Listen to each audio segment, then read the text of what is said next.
Hey, everybody, got a question for you. Are you currently noticing or have been through this in the past where you feel your partner feels like they're trying to create space and it almost can feel like they're leaving you and pushing you away and you're like, this feels really bad. And then maybe you've heard people say that isn't a bad thing. That's actually a part of the journey. So we're going to talk about that today. Welcome to Beyond the Facade podcast. I'm your host, Luke Gordon, and I'm thrilled to have you join me in this space today. What we're going to be doing is diving deep into the trials and triumphs and truths of seeking authenticity. Becoming your true self isn't about a single action or a moment. It's a relentless pursuit, a commitment to self that reveals the rich connection and meaning that our life has to offer. So whether this is your first time tuning in or you're a regular listener, know this: what you're building here goes beyond a conversation. You're here to challenge, to change, and to celebrate the incredible journey of becoming your authentic self. Because when you dare to show up fully, the rewards are immeasurable. So welcome to Beyond the Facade. Let's get started. All right, everybody. So I want to introduce you to Rachel Smith. So everybody, this is Rachel Smith. For those of you who are seeing on video, you can see her. If not, you can hear her. But Rachel's one of our newer coaches to Choose Recovery Services. And she's somebody that I really value the way that she sees recovery. She's gone through her own journey of healing. She has clients with Choose Recovery Services, and they're really saying some wonderful, positive things about her. And her and I have a topic we really align on and want to be able to go through it around individual healing leading to relational healing. Rachel, what would you like to let everybody know about you? Hi, I'm happy to be here. And I have my master's in social work, and I have found that really I've loved finding this space of coaching with betrayal trauma specifically. And I, I have my own journey. I am learning so much. I continue to learn so much. And I am honored to be a part of people's journeys as they are discovering themselves and healing from the trauma that they've experienced. Absolutely. Absolutely. So what's your thoughts on the topic we have to cover today? If you wouldn't mind kicking it off for us. Yeah, let's do it. This topic is very near and dear to my heart. It is very nuanced. It is not black and white. It is, I want to really take a broad approach to describe what this is, because there's a lot of misconceptions around individual healing and relational healing in the betrayal trauma space. Yeah. And I will say probably 6, 7 years ago, Alana and I were around a therapist, and there was this tug of war that was happening, at least around the people we're around professionally, that where people are like, no, you got to do couples in the beginning. Like couples is important. And I think in my journey, I wanted couples pretty quickly. And and then there were ones that say, no, you got to get the individual healing first. So that's what we're going to be talking about. Hmm. Yep. So I want to preface this also with saying that there's aloof and there's enmeshment, right? And a lot of times this is what people think we're talking about, that it's either aloof, I don't care about you, I don't need you, I'm on my own, or it's enmeshed where it's like everything is dependent on each other and everything has to be all mushed together. And that is not what we're talking about. Individual healing does not look like aloof, and relational healing does not look like enmeshed. And at the heart of all of this, as I've been really thinking about it, it comes down to connection with self. Whether we are disconnected from self or connected with self is actually what we're talking about. And so you can be in a relationship and disconnected from yourself, but that's going to look more like aloofness and enmeshment. And you can be in a relationship connected to self, where now that is looking like, and I've got a lot of ways to describe what it looks like, but it looks like healthy boundaries, safety, people doing their own work, right? And so when I talk about individual healing, what I'm really saying is getting reconnected to self. And this is not a black and white thing. This isn't like, well, I'm disconnected from self. So as soon as I'm connected to self, then I can be in relationship. It's like a spectrum. There is like all of this learning about connection to self on both sides of the relationship, whatever relationship it is. So it's this learning to be connected to self. That, I believe, is the recovery process. So aloof and enmeshed is like two ends of the spectrum, Mm, and you're yeah. saying like get in the middle? I would say they're not even on the same scale. Okay. The way that it manifests is really aloof and enmeshed is manifesting with a disconnection from self. So if in enmeshed, I am so like reliant on validation from others, from outside sources, if I believe another's healing is going to heal mine, right? That is where I'm not connecting to myself. What it looks like to connect to myself is I'm focused on my own actions. I'm engaged in my own personal healing. I'm taking responsibility for me and my actions. My validation actually comes from my higher self and or my higher power, that it's that I'm engaging in my own exploration of myself and not reliant on somebody else to feed that to me. So can I ask you for examples of aloof and enmeshed Hmm. in both individuals? So just a friendly reminder, when we talk about the person who acted outside their values, addict behavior, we're talking about the individual seeking recovery. And when we're talking about the person been betrayed, we're talking about partner and healing. So can you give examples of for both of aloof and enmeshed? Okay. Yeah. So a loop, and it looks similar in both parties. Okay. And maybe the words are different in like the justification, but what it looks like is fine. I'm not going to talk to you. I'm going to do my own thing. I don't need you. I'm going to go. Like it's very reactive to what the other person is doing. It can also look like avoidant attachment. So it's very like, I'm protecting myself. I'm getting away from here, but it's not in a healthy boundary protection. It's just, you know what? Fine. I'm going to do my own thing and I don't care about you. So it's that attitude of, and it's still very reactionary to what the other person is doing.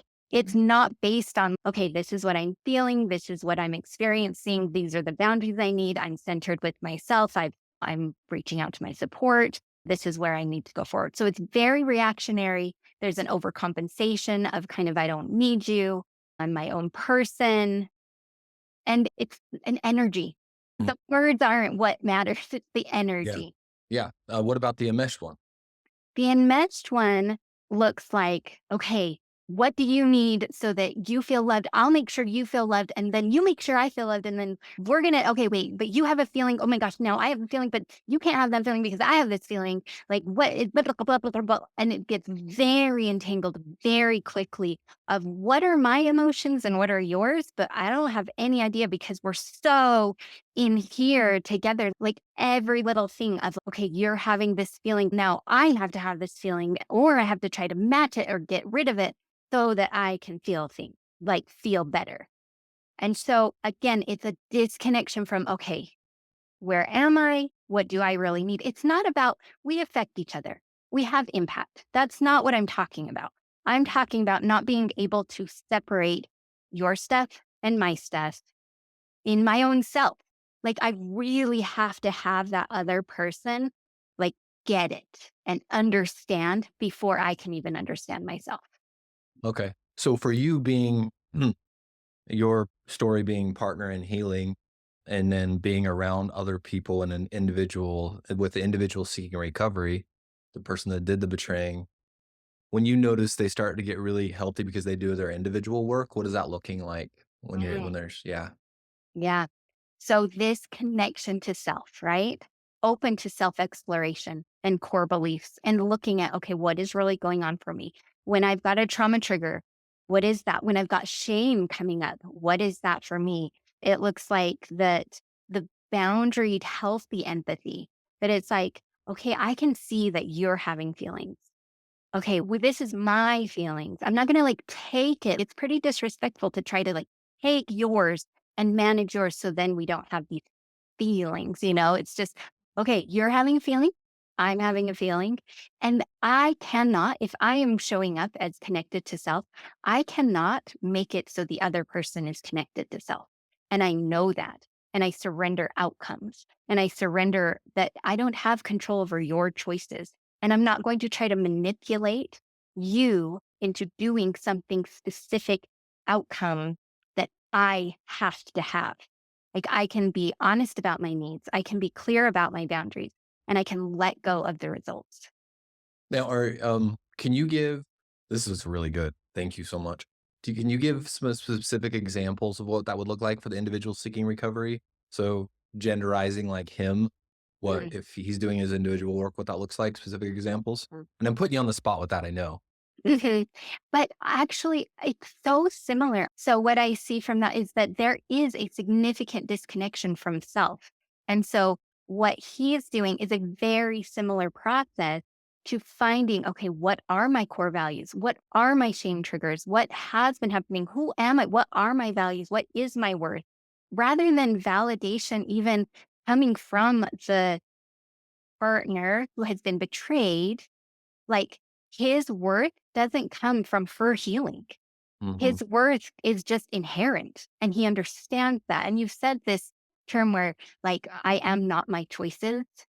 And that is that individual connecting to self of like, who am I mhm, aside from my behaviors and what is my accountability? How do I want to move through this world?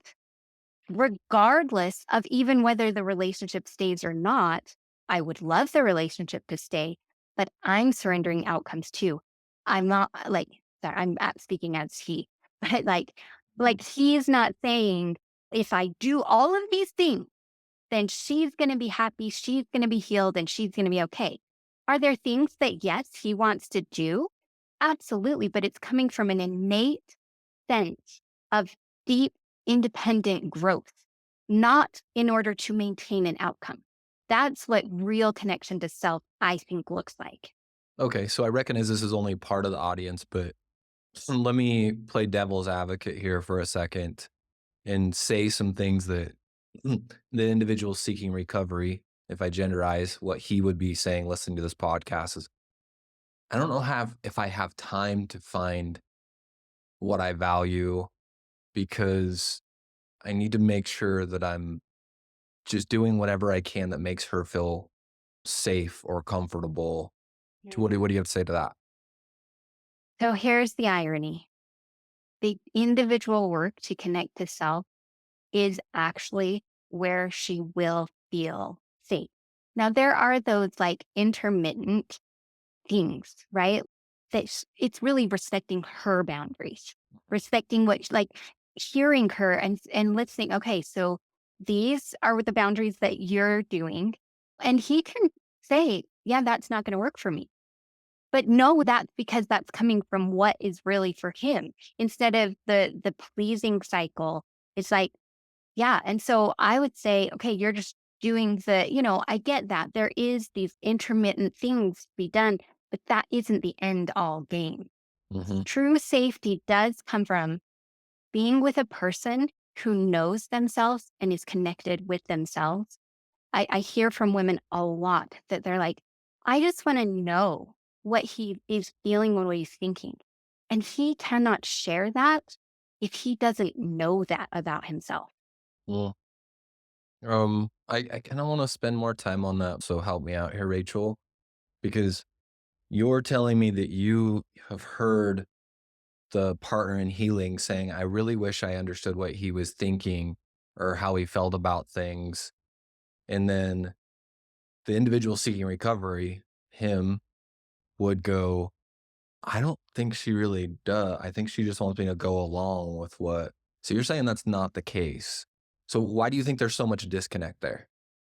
Mhm. Where does the disconnect happening? What side? Oh, yeah, so much disconnect with the individual seeking recovery to say, I don't think she actually wants to know. Sorry, I try really hard, y'all, Like, to notice that I I don't do know. he and she because it's bigger than that. Yeah, I think for the individual seeking recovery going, I don't think they want me to follow this value, not really identify whether that's my value or not. Mhm. Mhm. So to that, I'd say that sounds like that the person, individual seeking recovery, is actually pretty maybe scared to see what they're going to find. and then be able to share that vulnerably. Because if he is doing it just to please her, it will work for the short term. It will. In the long term, it won't. It won't be maintainable because without really understanding our true selves and coming to the table with that vulnerability, with saying, this is actually where I am and what I see and what I value and where I'm going at, and letting go of the result of what she is going to do or feel or think. It actually is very respectful to allow her to see this is really what I think and feel, and then allow her to have all the feelings, all the boundaries, all the space she needs in order to really be able to see, okay, then now at least it's all on the table. Yeah. And that's really what I see that the betrayed wants. I just want it on the table. I want to have the right to choose. And I can't choose if I don't know. And I can't know if you don't know. Yeah. And I just want to acknowledge the scariness of Mm, if I find myself and I find what I truly value and I put that on the table, my partner might not want it. yep. It And that is terrifying. is terrifying. Terrifying. It's terrifying for everyone. And that's the purpose of this podcast episode is that I will always be terrified and not be willing to take that risk if I don't have that connection and relationship with myself. Right. So I can never be relational with somebody else unless I can learn to be relational with myself and value that part.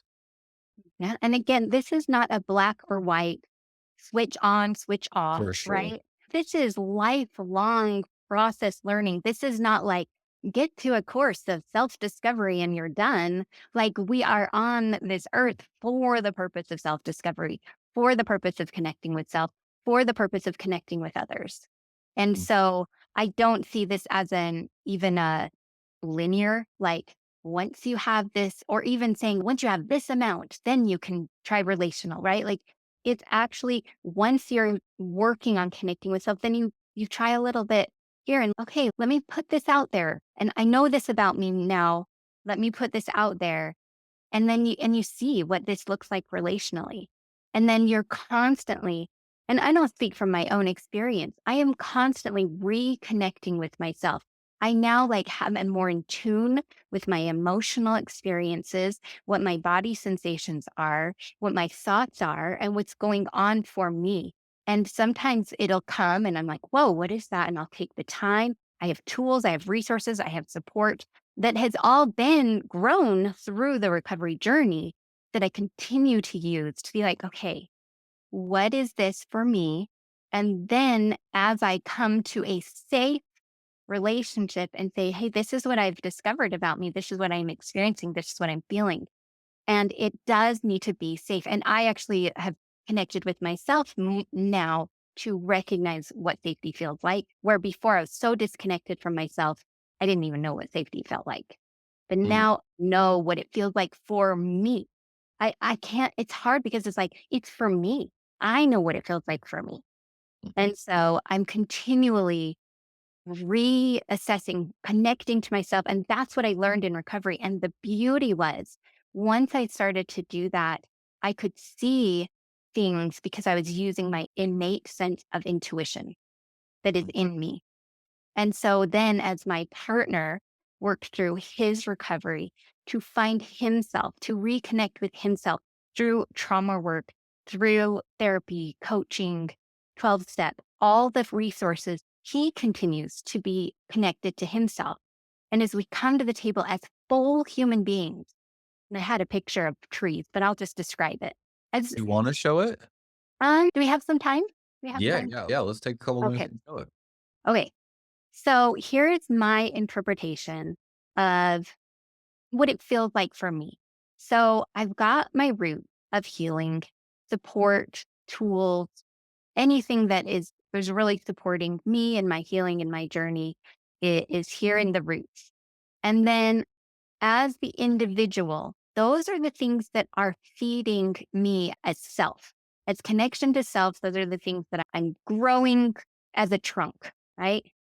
And from that trunk is branches and leaves. And that's where I create space for relationship and relational healing.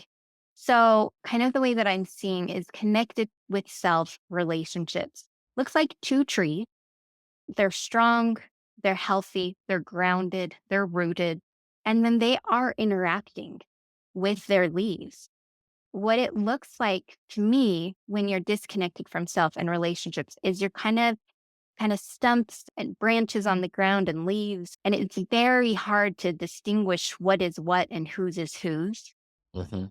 And then even like you yourself can be working towards connection to self, being open and having a space for relationship. And you can be around someone who is not in a space that they're connected to self to create the branches to create relational. And I cannot, as this tree, I cannot create healing for this tree. I Hmm. simply can't. And then this is my interpretation of like little roots, right? It starts as a little seed and they're little roots. And you're finding that you've got your little stem and then the leaves start coming. This isn't like you need to be the full grown tree yet. You can start with little tiny pieces of leaf. And then I really liked this idea. This is a picture kind of looking upwards at a canopy of a forest. And you can see each individual tree and each individual trunk is strong, rooted, grounded, and no one is leaning on each other. And yet they are interacting on a beautiful level in the forest canopy, which I found a really neat just description that the forest canopy is collectively all the crowns of all the trees in the area. That's And so this is overlooking a rainforest, which is a beautiful place. That canopy that the rainforest creates is from individual trees, grounded and rooted. Yeah, that's beautiful. Yeah, I love the visual at the end that you have a forest and you can see the tops of the trees, and I really like how they interact with each other, but they're not a part of each other. There's separation there, and strength is coming from the root system and from the trunk itself. So that's great. Mm. Yeah. Any other thoughts, Rachel? Oh, man. No, I think this is a topic that I could talk about for hours. I want to keep talking about it. I want to keep exploring. I just want to add my voice to the chorus of recovery. We are just in this journey, all trying together, all sharing together, all of our experiences together can create a beautiful canopy of understanding of recovery. Yeah, absolutely. And thanks for bringing to the table today. That's the visual of each individual being separate, but the interacting that happens between along with the rest of the conversation. And just also just acknowledging how scary it is to recognize what's outside of your control with the other person and how scary it is to be seen and letting go of the outcome. So please don't stop doing your work, everybody. And we're here to support you in that work that you do. So, Rachel, thank you again and hope to have you on again. Thank you. I appreciate it. Hey, thanks for joining us today. If this is something that you connected with, I'd love to meet with you more and talk about it. So what you can do is go to chooserecoveryservices.com or check the show notes. And there what we can do is set up a quick conversation to meet. Thanks so much for listening to Beyond the Facade, where we unmask the authentic self.